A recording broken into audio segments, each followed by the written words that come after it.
Hey everybody, Dr. Flowers here, and today I wanted to talk about writing a literary analysis paper. So, in college courses, English courses specifically, you might be asked to write this type of assignment. And so, what a professor would do then is ask you to look at, a piece of short fiction, a piece of drama, a piece of poetry, and to analyze the content of that. And there are a few things you want to keep in mind when you do this sort of assignment. So one of the very first things to think about is the historical context of the piece of writing, right? So whether it was published in the early 20th century, maybe more recently, or even further back in time, you have to have a good understanding of the time period in which it was published to get a sense of sort of the temperature of the room or the temperature of the region, the country, wherever it may have been, when it was put out there for the world to look at and to read.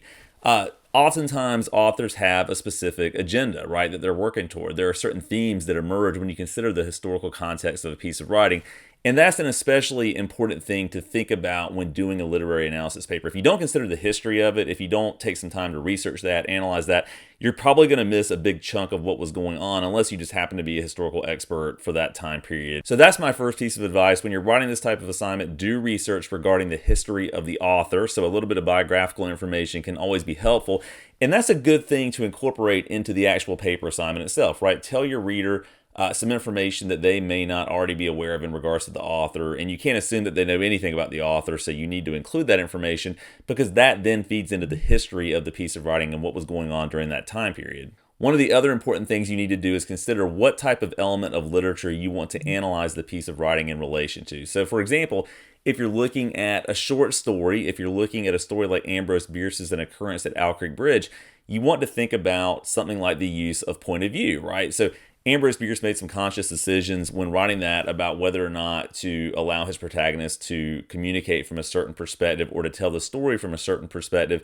And so you have to ask the question, why did Bierce make the decision he did? What do we learn about this protagonist and about the actions and the plot, the exposition of the story that we might not otherwise be aware of had it been told from a different point of view? Some other elements of literature that you can think about also are things like the use of setting, the use of specific themes, character development, and really there are a number of other things to think about there, and your professor will certainly get into some depth with that, but that's just something to think about when setting up a literary analysis paper. And sometimes your instructor might say, really just focus on one of these elements when you're writing this. You might be able to focus on more than one element.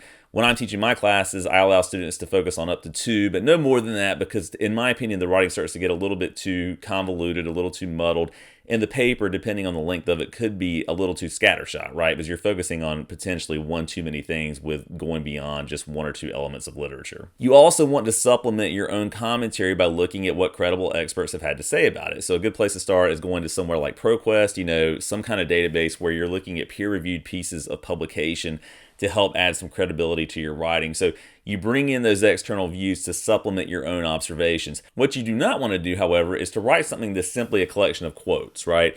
So you don't want to turn in a paper that's just a bunch of different quotes from different credible experts and hand that in and say, here's my analysis, because really all that is a student doing research, plugging in a bunch of quotations or summaries or paraphrasing or whatever it may be, but not really having any kind of unique interpretation or unique analysis. So really, holistically, the goal of a literary analysis paper is for you to demonstrate that you're able to interpret a piece of literature with your own original commentary and observations and thoughts. So all the research you do, whether it's historical in nature, whether it's related to understanding literature in some regard, whether it's tied to an element of literature, whatever it may be, again, you should have some of your own original commentary to sort of propel the piece of writing forward. That should be what defines this as an assignment. So just keep that in mind, right? You should have your own original commentary here. You don't want to simply summarize the piece of short fiction, the poetry, the drama, whatever it may be. You don't want to turn in just a collection of quotes. You have to have your own original observations and thoughts. So on the whole, that's typically what your professor is going to be looking for when it comes to a literary analysis assignment when you put that together. And I just like to underscore this for my students. But if you have any questions about that process, drop them in the comments below, and I'm always happy to help however I can.